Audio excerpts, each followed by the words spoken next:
Il Cavalierato questa sera si riunisce per la festa dell'Insignito, che è un appuntamento importantissimo. Cosa significa? Come ogni anno, questa è la quinta festa dell'Insignito, noi ci riuniamo e festeggiamo coloro i quali hanno dato veramente un contributo nella vita per tenere alto la dignità, la correttezza, essere cittadini modello.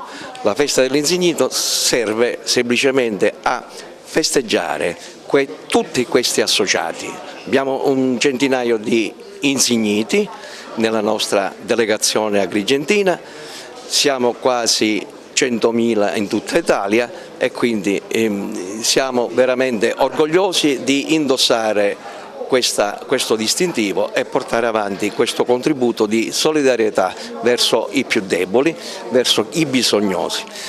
Ecco, ieri abbiamo voluto festeggiare la quinta festa, questa è la quinta festa dell'Insignito, proprio recandoci in un centro dove si fa assistenza ed essere vicini a coloro i quali ogni giorno bruciano il loro tempo disponibile e anche se non lo hanno disponibile a favore la mezza della solidarietà è il posto giusto dove si fa veramente volontariato.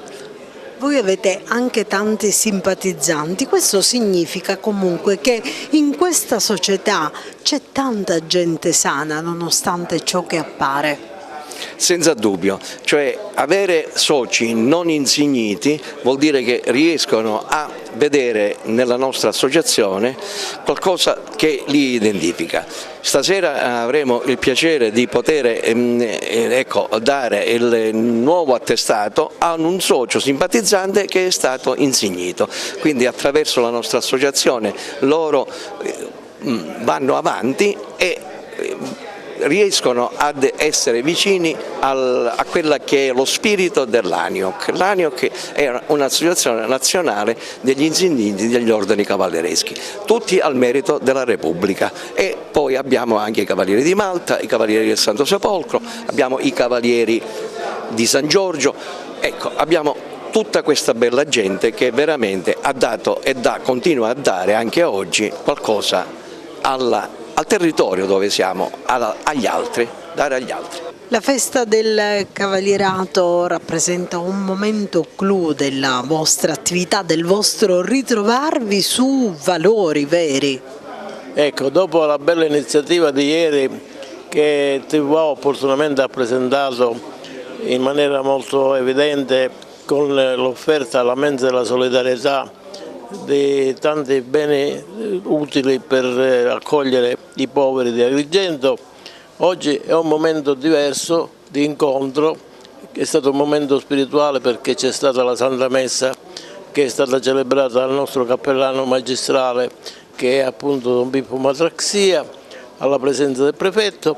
Ora c'è il successivo incontro annuale che è l'incontro di tutti gli insigniti che appartengono all'Associazione Nazionale Insigniti e Onorificenze Cavalleresche e saranno dati dei riconoscimenti ai più vecchi soci dell'associazione. I cavalieri comunque spendono la loro vita basandola su una serie di importanti impostazioni che per la nostra società sono oggi più che mai fondamentali come riferimento. Sono orgoglioso di far parte di questa associazione perché in questa associazione, in questa nomina di cavaliere ufficiale al merito della Repubblica vi è dietro tanto lavoro, tanta carriera e per avere servito con disciplina e onore le istituzioni così come previsto dall'articolo 54 della Costituzione. Pertanto sono felice questa sera di essere qui assieme a tutti gli altri colleghi a festeggiare il quinto anno della festa dell'Insignito.